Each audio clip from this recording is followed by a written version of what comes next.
Chapter 15, Biodiversity and Conservation. If an alien from a distant galaxy were to visit our planet Earth, the first thing that would amaze and baffle him would most probably be the enormous diversity of life that he would encounter.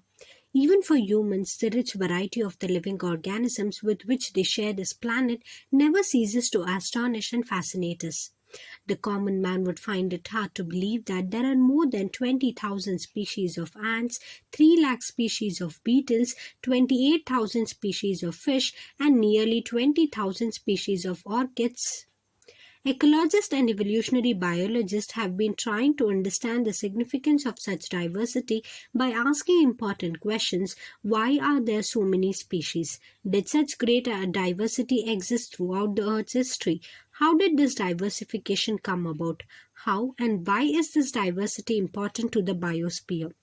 Would it function any differently if the diversity was much less? How do humans benefit from this diversity of life? Biodiversity. In our biosphere, immense diversity or heterogeneity exists not only at the species level but at all levels of biological organization, ranging from macromolecules within the cells to biomes. Biodiversity is the term popularized by the sociobiologist Edward Wilson to describe the combined diversity at all levels of biological organization. The most important of them are genetic diversity. Single species might show high diversity at the genetic level over its distributional range. The genetic variation shown by the medicinal plant Revolvia vomitaria growing in the different Himalayan ranges might be in terms of the potency and concentration of the active chemical reserpine that the plant produces. India has more than 50,000 genetically different strains of rice and 1,000 varieties of mango. 2. Species diversity. The diversity at the species level, for example, the Western Ghats has a greater amphibian species diversity than the Eastern Ghats. 3. Ecological diversity. At the ecosystem level, India, for instance, with its deserts, rainforests, mangroves, coral reefs, wetlands, estuaries, and alpine meadows, has a greater ecosystem diversity than a Scandinavian country like Norway. It has taken millions of years of evolution to accumulate this rich diversity in nature, but we would lose all that wealth in less than 2 centuries if the present rates of species losses continue. Biodiversity and its conservation are now vital environmental issues of international concern as more and more people around the world begin to realize the critical importance of biodiversity for our survival and well-being on this planet. How many species are there on Earth and how many in India? Since there are published records of all the species discovered and named, we know how many species in all have been recorded so far. But it is not easy to answer the question of how many species there are on Earth.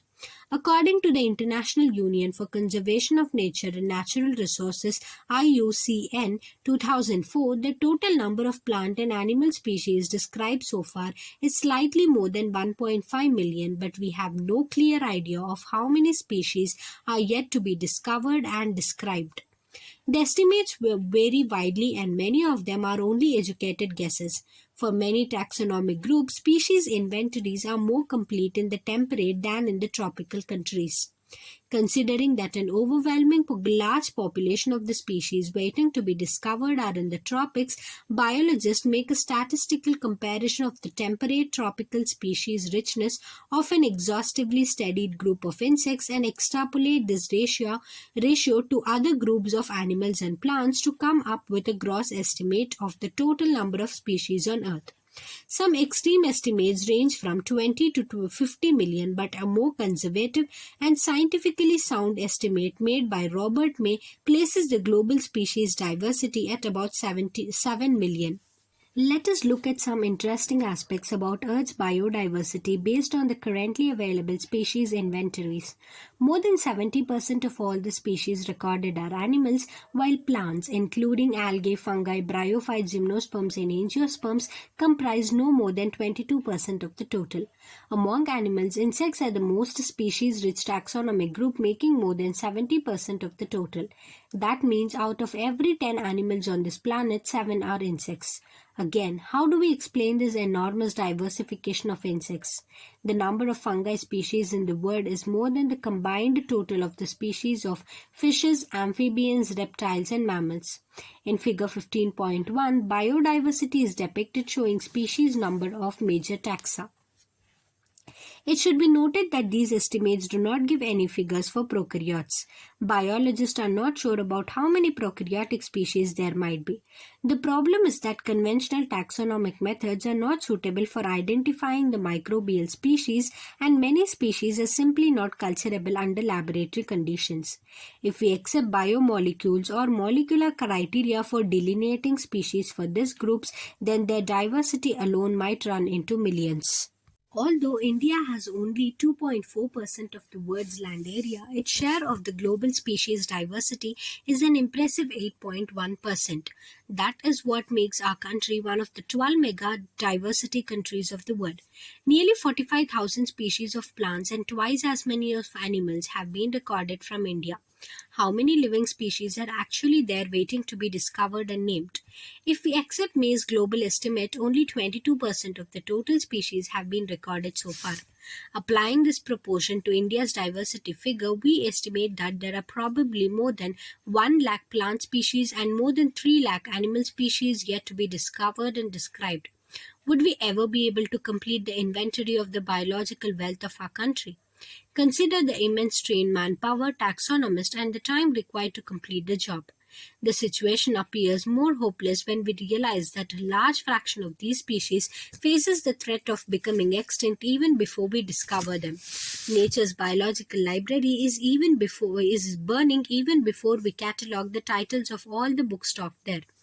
Patterns of biodiversity, latitudinal gradients. The diversity of plants and animals is not uniform throughout the world but shows a rather uneven distribution. For many groups of animals or plants, there are interesting patterns in diversity, the most well-known being the latitudinal gradient in the diversity. In general, species diversity decreases as we move away from the equator towards the pole. With very few exceptions, tropics, latitudinal range of 23.5 degree north to 23.5 degrees south, harbor more species than temperate or polar areas. Colombia, located near the equator, has nearly 1,400 species of birds, while New York at 41 degrees Celsius has 105 species and Greenland at 71 degrees north only 56 species. India, with much of its land area in the tropical latitudes, has more than 1,200 species of birds. A forest in a tropical region like equator has up to 10 times as many species of vascular plants as a forest of equal area in a temperate region like the Midwest of USA. The largely tropical Amazonian rainforest in South America has the greatest biodiversity on Earth. It is the home to more than 40,000 species of plants, 3,000 of fishes, 1,300 of birds, 427 of mammals, 427 of amphibians, 378 of reptiles, and of more than 125,000 invertebrates. Scientists estimate that in these rainforests there might be at least 2 million insect species waiting to be discovered and named. What is so special about tropics that might account for their greater biological diversity? Ecologists and evolutionary biologists have proposed various hypotheses. Some important ones are speciation is generally a function of time. Unlike temperate regions subjected to frequent glaciations in the past, tropical latitudes have remained relatively undisturbed for millions of years and thus had a long evolutionary time for species diversification. B. Tropical environments, unlike temperate ones, are less seasonal, relatively more constant and predictable. Such constant environments promote niche specialization and lead to the greater species diversity. And C. There is more solar energy available in the tropics, which contributes to the higher productivity. This in turn might contribute indirectly to greater diversity. Species-area relationships. During his pioneering and extensive explorations in the wilderness of the South American jungles, the great German naturalist and geographer Alexander von Humboldt observed that within a region species richness increased with increasing explored area, but only up to a limit. In fact, the relationship between species richness and area for a wide variety of taxa, angiosperm plants, birds, bats, freshwater fishes turn out to be a rectangular hyperbola. On a logarithmic scale, the relationship is a straight line described by the equation log s is equal to log c plus z log a, where S is the species richness, A is the area, Z is the slope of the line regression coefficient, and C is the y-intercept. Ecologists have discovered that the value of Z lies in the range of 0.1 to 0.2 regardless of the taxonomic group or the region, whether it is the plants in Britain, birds in California, or molluscans in New York State. The slopes of the regression line are amazingly similar. But if you analyze the species area relationship among very large areas like the entire continents, you will find that the slope of the line to be much steeper. Z values in the range of 0.6 to 1.2. For example, for frugivorous fruit-eating birds and mammals in the tropical forest of different continents, the slope is found to be 1.15. What do steeper slopes mean in this context? The importance of species diversity to the ecosystem. Does the number of species in a community really matter to the functioning of the ecosystem?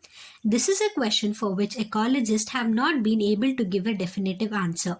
For many decades, ecologists believe that communities with more species generally tend to be more stable than those with less species.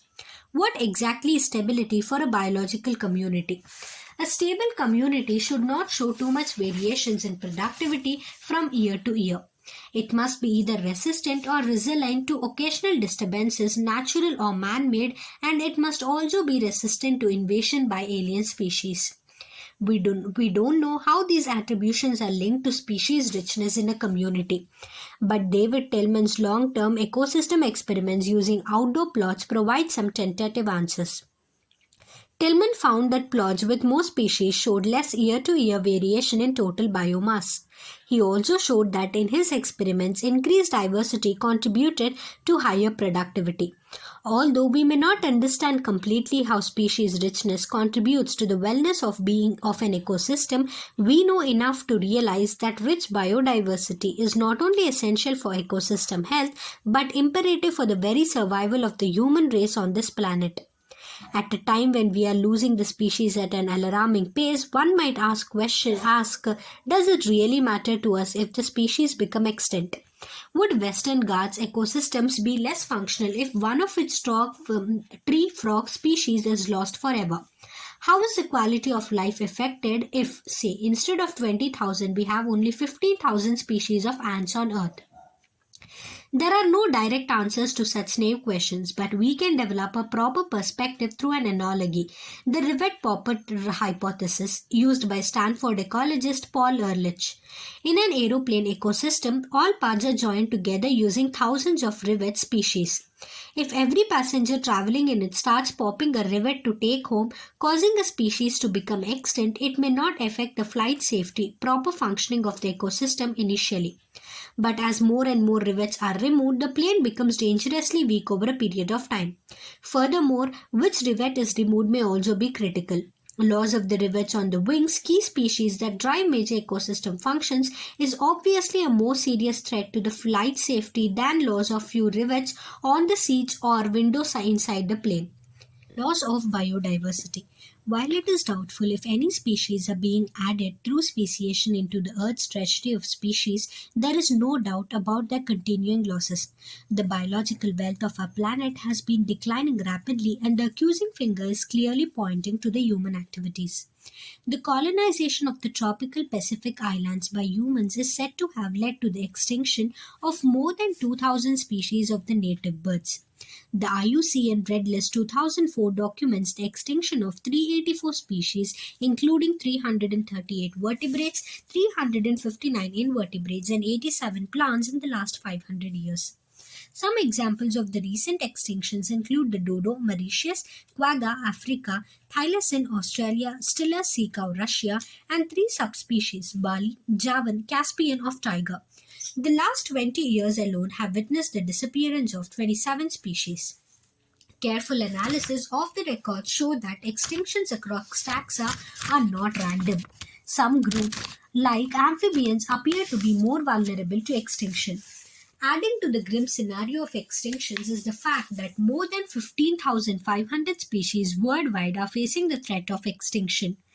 Presently, 12% of all the bird species, 23% of all the animal species, 32% of all the amphibian species, and 31% of all the gymnosperm species in the world face the threat of extinction. From a study of the history of life on Earth through fossil fuel records, we learn that large-scale loss of species like the one we are currently witnessing have also happened earlier, even before humans appeared on the scene. During the long period, greater than 3 billion years since the origin and diversification of life on Earth, there were 5 episodes of mass extinction of the species. How is the 6th extinction presently in progress different from the previous episodes? The difference is in the rates. The current species extinction rates are estimated to be 100 to 1000 times faster than in the pre-human times, and our activities are responsible for the faster rates. Ecologists warn that if the present trend continues, nearly half of all the species on Earth might be wiped out within the next 100 years.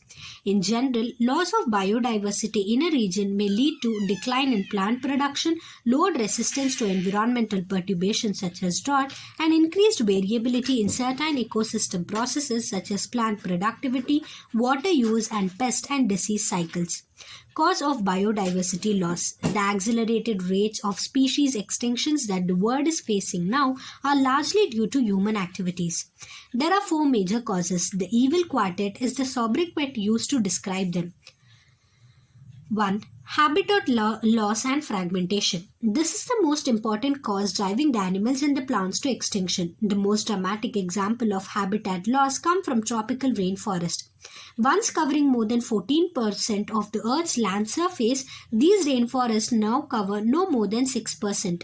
They are being destroyed fast. By the time you finish reading this chapter, 1,000 more hectares of the rainforest would have been lost. The Amazon rainforest, it is so huge that it is called the lungs of the planet. Harboring probably millions of species is being cut and cleared for cultivating the soya beans or for conversion to grasslands for raising the beef cattle. Besides total loss, the degradation of many habitats by pollution also threatens the survival of many species. When large habitats are broken up into small fragments due to various human activities, mammals and birds requiring large territories and certain animals with migratory habitats are badly affected, leading to population declines. 2. Overexploitation. Humans have always depended on nature for food and shelter. But when need turns to greed, it leads to overexploitation of the natural resources. Many species extinctions in the last 500 years, Steller sea cow, passenger pigeon, were due to overexploitation by humans. Presently, many marine fish populations around the world are overharvested, endangering the continued existence of some commercially important species. Alien species invasions. When alien species are introduced unintentionally or deliberately for whatever purpose, some of them turn invasive and cause decline or extinction of the indigenous species. The Nile perch introduced into Lake Victoria in East Africa led eventually to the extinction of an ecologically unique assemblage of more than 200 species of the cichlid fish in the lake. You must be familiar with the environmental damage caused and threat posed to our native species by invasive weed species like carrot grass, Parthenium lantana, and water hyacinth eichhornia. The recent illegal introduction of the American fat catfish, the Clarias garipinus, for aquaculture purposes is posing a threat to the indigenous catfishes in our rivers. 4. Co-extinctions. When a species becomes extinct, the plant and the animal species associated with it in an obligatory way also become extinct. When a host fish species becomes extinct, its unique assemblage of parasites also meet the same fate. Another example is the case of the co-evolved plant pollinator mutualism, where extinction of one invariably leads to the extinction of the other. Biodiversity conservation. Why should we conserve biodiversity? There are many reasons and others not so obvious but all equally important. They can be grouped into three categories: narrow utilitarian, broadly utilitarian, and ethical. The narrowly utilitarian arguments for conserving biodiversity are obvious. Humans derive countless direct economic benefits from the nature: food, cereals, pulses, fruits, firewood, fiber, construction material, industrial products like tannins, lubricants, dyes, resins, perfumes, and products of medicinal importance. More than 25% of the drugs currently sold in the market worldwide are derived from plants, and 25,000 species of plants contribute to the traditional medicines used by native peoples around the world. Nobody knows how many more medicinally useful plants there are in the tropical rainforest waiting to be explored. With increasing resources put into bioprospecting, exploring molecular, genetic, and species level diversity for products of economic importance, the nations endowed with rich biodiversity can expect to reap enormous benefits. The broadly utilitarian argument says that the biodiversity plays a major role in many ecosystem services that our nature provides. The fast dwindling Amazon forest is estimated to produce, through photosynthesis, 20% of the total oxygen in the Earth's atmosphere. Can we put an economic value on this service by nature? You can get some idea by finding out how much your neighborhood hospital spends on a cylinder of oxygen. Pollination, without which plants cannot give us fruits or seeds, is another service. Ecosystems provide through pollinator layers, bees, bumblebees, birds, and bats. What will be the cost of accomplishing pollination without help from natural pollinators? There are other intangible benefits that we derive from nature. The aesthetic pleasures of walking through the thick woods, watching the spring flowers in full bloom, or walking up to a bulbul song in the morning. Can we put a price tag on such things? The ethical argument for conserving biodiversity relates to what is of to millions of plant, animal, and microbe species with whom we share this planet. Philosophically or spiritually, we need to realize that every species has an intrinsic value, even if it may not be of current or any economic value to us. We have a moral duty to care for their well-being and pass on our biological legacy in good manner to the future generations. How do we conserve biodiversity? When we conserve and protect the whole ecosystem, its biodiversity at all levels is protected. We save the entire forest to save the tiger. This approach is called in situ on-site conservation. However, when there are situations where an animal or plant is endangered or threatened, organisms facing a very high risk of extinction in the wild in the near future and need urgent measures to save it from extinction, ex situ off-site conservation is the desirable approach. In situ conservation. Faced with the conflict between development and conservation, many nations find it unrealistic and economically not feasible to conserve all their biological wealth. Invariably, the number of species waiting to be saved from extinction far exceeds the conservation resources available. On a global basis, this problem has been addressed by eminent conservationists. They identified for maximum protection certain biodiversity hotspot regions with very high levels of species richness and high degree of endemism. That is, species confined to that region and not found anywhere else. Initially, 25 biodiversity hotspots were identified, but subsequently 9 more have been added to this list, bringing the total number of biodiversity hotspots in the world to 34. These hotspots are also regions of accelerated habitat loss.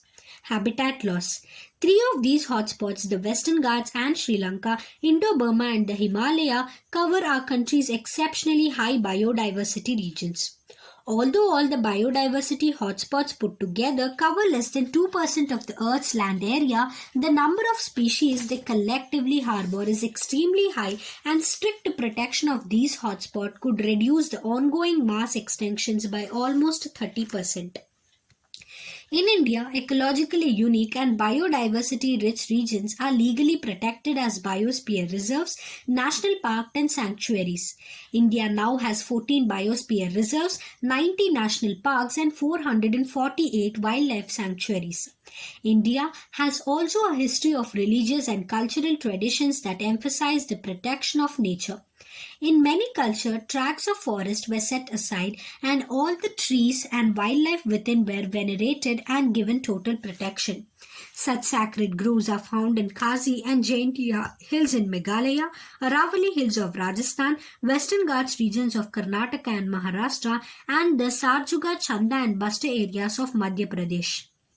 In Meghalaya, the sacred groves are the last refuges for the large number of rare and threatened plants.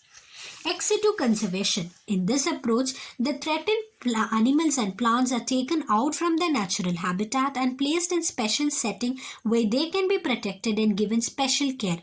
Zoological parks, botanical gardens, and wildlife safari parks serve this purpose.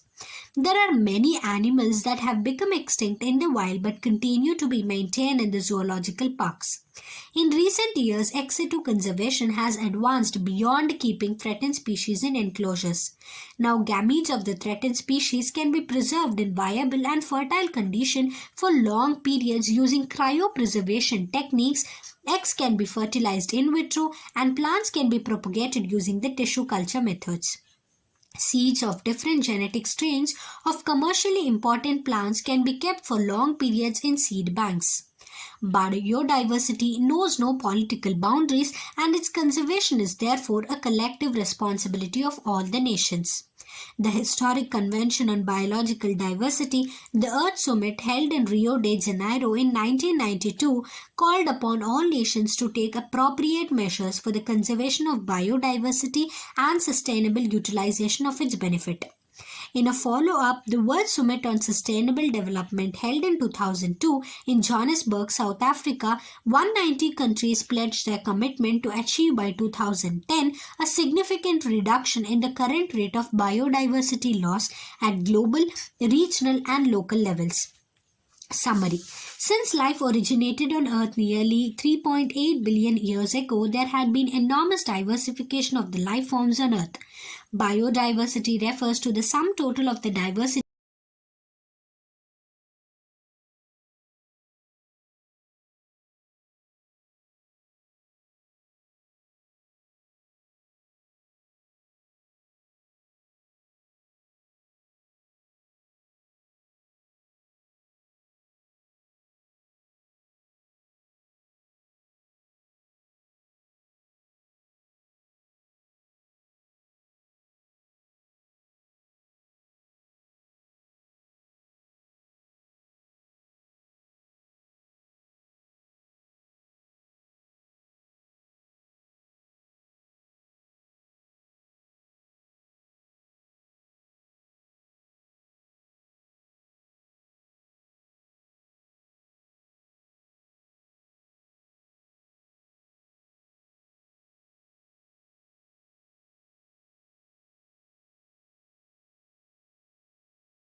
Of these three, Western Ghats, Sri Lanka, Himalaya, and the Indo-Burma cover India's rich biodiversity regions. Our country's in situ conservation efforts are reflected in its 14 biosphere reserves, 90 national parks, greater than 450 wildlife sanctuaries, and many sacred groves. Ex situ conservation methods include the protective maintenance of the threatened species in zoological parks and botanical gardens, in vitro fertilization, tissue culture propagation, and cryopreservation of the gametes.